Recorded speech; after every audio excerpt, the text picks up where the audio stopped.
Hey guys, it's Sam, and today I was going to take some time and show you guys my Game Boy collection, because that seems like a fun idea to do. Some of the games in this video have cases. I get them from customgamecases.com. That's not at all sponsored, I just really like their products. I don't have a ton of games for Game Boy, so we're going to do this section by section, Game Boy Color, and then Game Boy Advance, and then some other goodies at the end. So without further ado, let's get into Game Boy.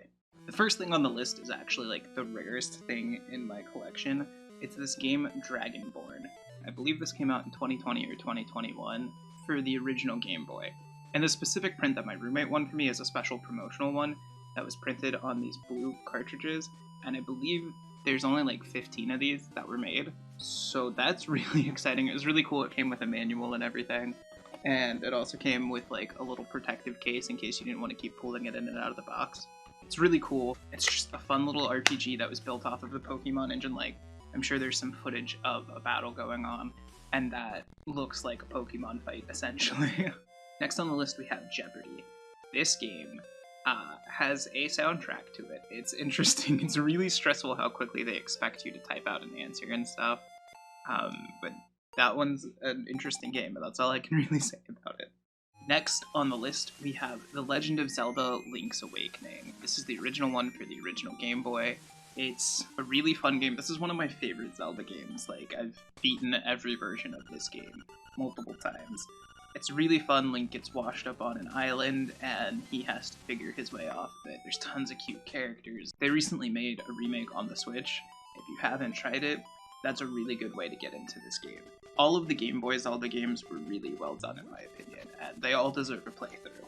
Last on the list is Super Mario Land 2: The Six Golden Coin. This one's a really fun Mario game. The sprite work almost reminds me of Super Mario World, but it's not quite that great because it's the original Game Boy.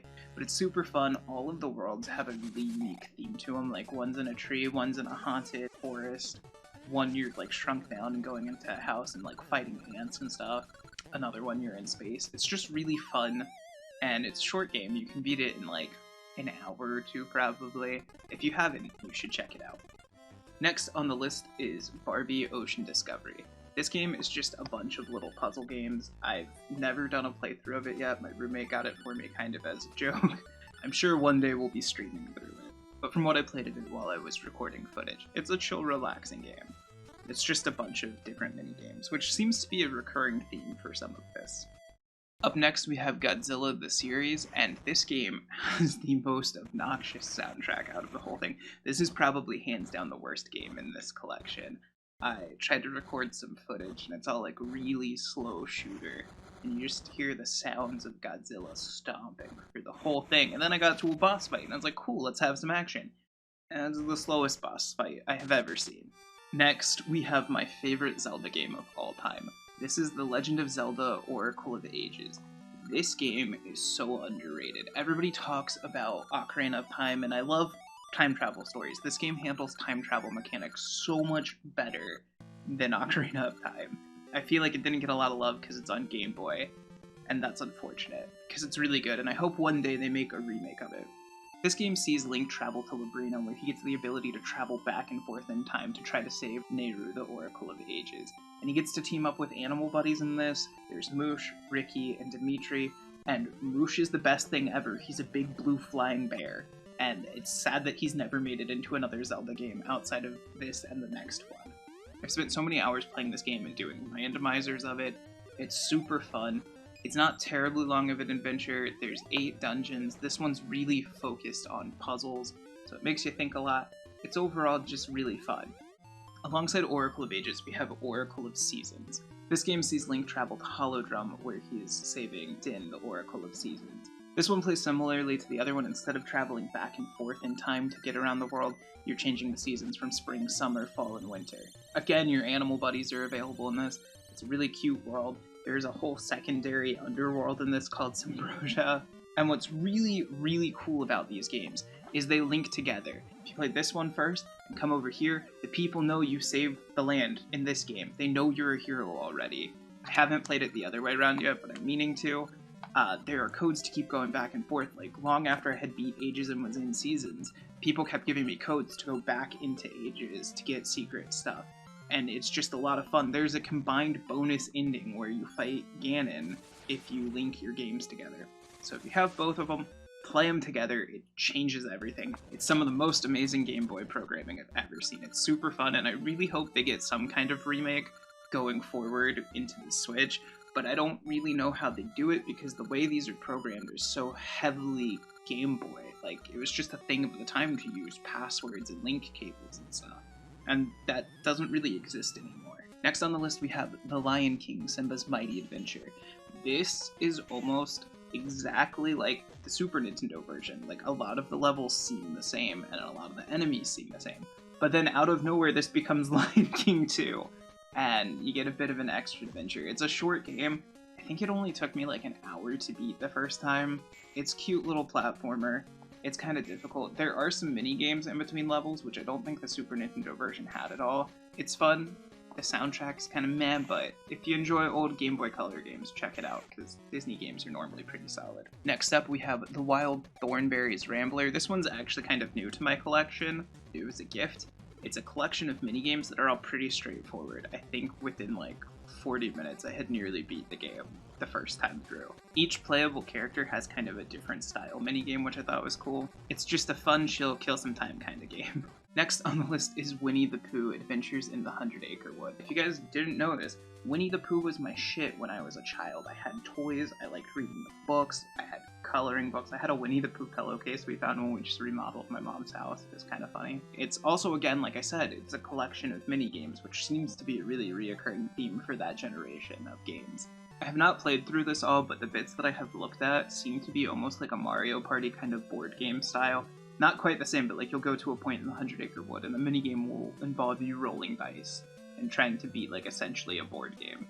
And apparently as you beat the board games, you collect items. So I guess it's kind of like a puzzly board game collectathon of minigames. And now we move on to Game Boy Advance, which was the era I really grew up playing with. Game Boy Advance was like my first personal gaming like console or handheld that I had as a kid. I grew up the youngest of 5 kids, so everything else I had experienced up to this point was like hand-me-downs from my older siblings. So this part of the collection holds a unique place in my heart because this was my childhood. First off, we have Banjo-Kazooie, Grunty's Revenge. Me and my roommate picked this up because I didn't know there was a Game Boy Advance Banjo-Kazooie, and we saw it at the store one day, and we're like, yeah, let's get it and see what it is. It's an interesting game. Gruntilda transfers her soul into a mech and steals Kazooie, and so Banjo sets out in a time travel adventure to try to save her. I've never played much Banjo-Kazooie. I've played a little bit of the first one and a little bit of this game, and they seem to have a similar concept, although it's not quite the same as the N64, but it seems like they were trying to take that feel and put it on Game Boy Advance. You guys know I'm a big Final Fantasy fan, so we have Final Fantasy Tactics Advance.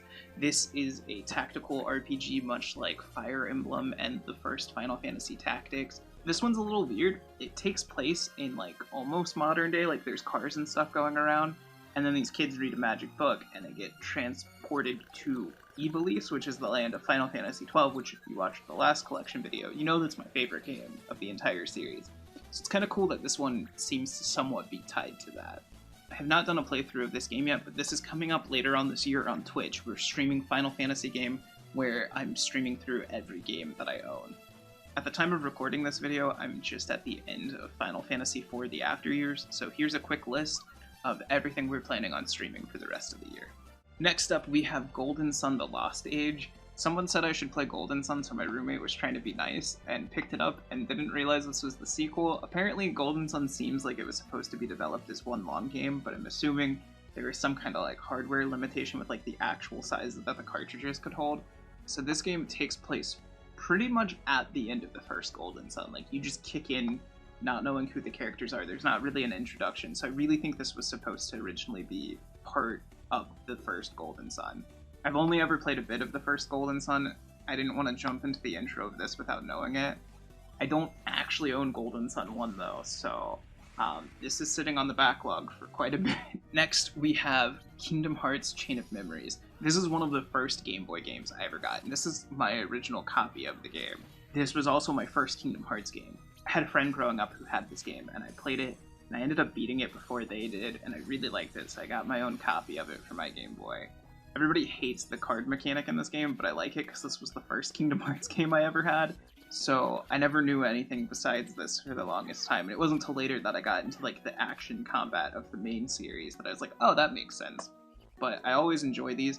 It's actually 2 games. You play mostly as Sora, but then after you beat the game, it opens up a completely secondary story where you play as Riku and you go through the basements of Castle Oblivion. It's kind of cool that there were 2-in-1 games. Kingdom Hearts Rechain of Memories is a completely remastered version of this game that plays and looks more like Kingdom Hearts 1.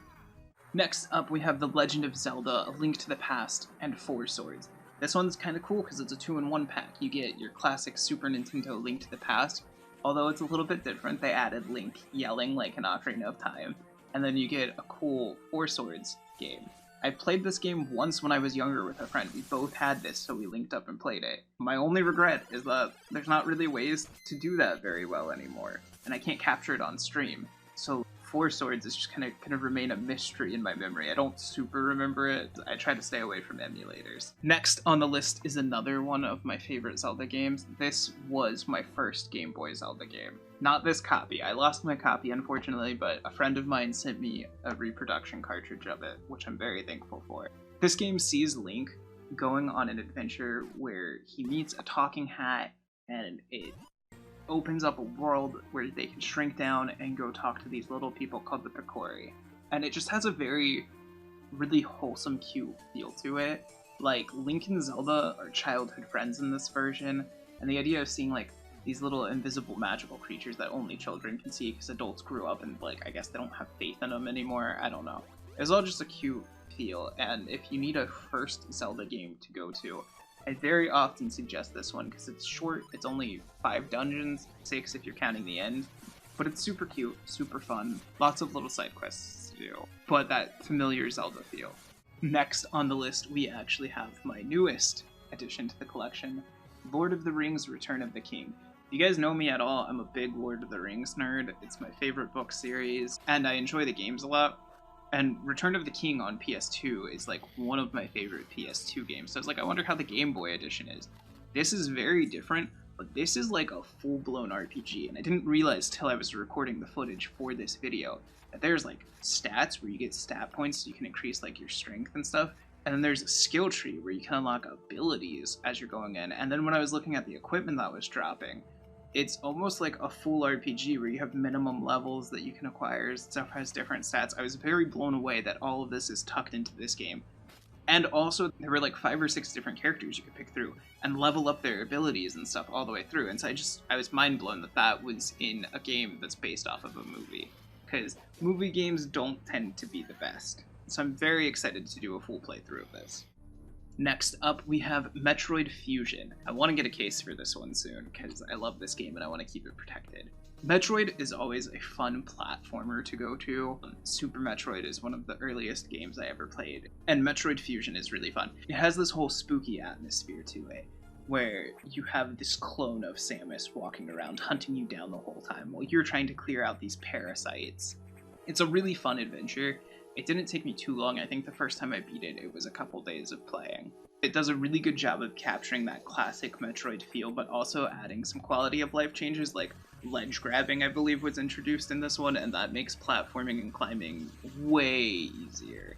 This is also one of the first story-driven Metroids, I believe. There's dialogue between you and your computer assistant, and plot, like, told to you in the games. I'm not a super big Metroid player, but I know there wasn't at least dialogue like this in Super Metroid. I'm sure a lot of the story came in like the manual and stuff.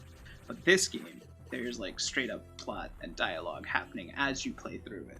Next is Star Wars Trilogy: Apprentice of the Force. This game is similar to like the Super Star Wars series, but I think way easier. It goes through the entire original trilogy, and it's kind of cool because you go from like farmhand Luke all the way up to like Jedi Knight Luke, where you're doing all kinds of crazy lightsaber fighting, and there's lots of Force abilities in it. It's not that difficult of a game. I think it's way easier than the Super Star Wars trilogy. It's fun if you enjoy Star Wars, but the graphics are weird. They're like kind of blurry, but also the character motion looks like it was rotoscoped from like people in motion capture suits or something. So it's an interesting art style, I'll say. Granted, it was meant to be played on a tiny screen, not blown up on a TV on a Retron, so maybe that's why it just looks a little scuffed to me. But it's a fun game nonetheless. The last game in the collection we have is TMT. This is based on the Teenage Mutant Ninja Turtles movie, but it plays a lot like the old Nintendo games where it's like a side-scroller beat-em-up kind of thing. It's fun if you just need a chill game to play for a while. I don't remember getting too invested in the story of it as a kid, but I know I did finish it. So on to some weird sections of my collection. Game Boy went through this weird phase where they had little video cartridges where you could watch like episodes of cartoons on them. So I have The Fairly Odd Parents Volume 2 that has a few episodes on it, SpongeBob SquarePants Volume 2 that has a few episodes on it, and Teenage Mutant Ninja Turtles Things Change, which also has a few episodes of the cartoons on it. My favorite thing about these is how absolutely bit crushed they are, because they had to fit it onto a little screen and onto a cartridge that probably shouldn't have been holding that much data, so they look pretty awful. Especially like I recorded all of this on my Retron 5, and so it's all blown up on a big TV, and seeing how pixelated that is awful. I did capture some footage for this, but I don't want to get into any weird legal issues for like showing cartoon footage on here. Next on the collection is this really cool device. It is a Super Game Boy. I used to use this to capture Game Boy games when I needed to record stuff. There were two versions of the Super Game Boy, the 1 and the 2. This is a Japanese version of the Super Game Boy 1 because it was cheaper. The problem with this is that it runs a little bit too quickly, so like if you compare footage of the game, the audio is a little faster and the gameplay is a little faster. There are mods to fix these, and my good friend Retro Set Joe actually has a video on it, I believe.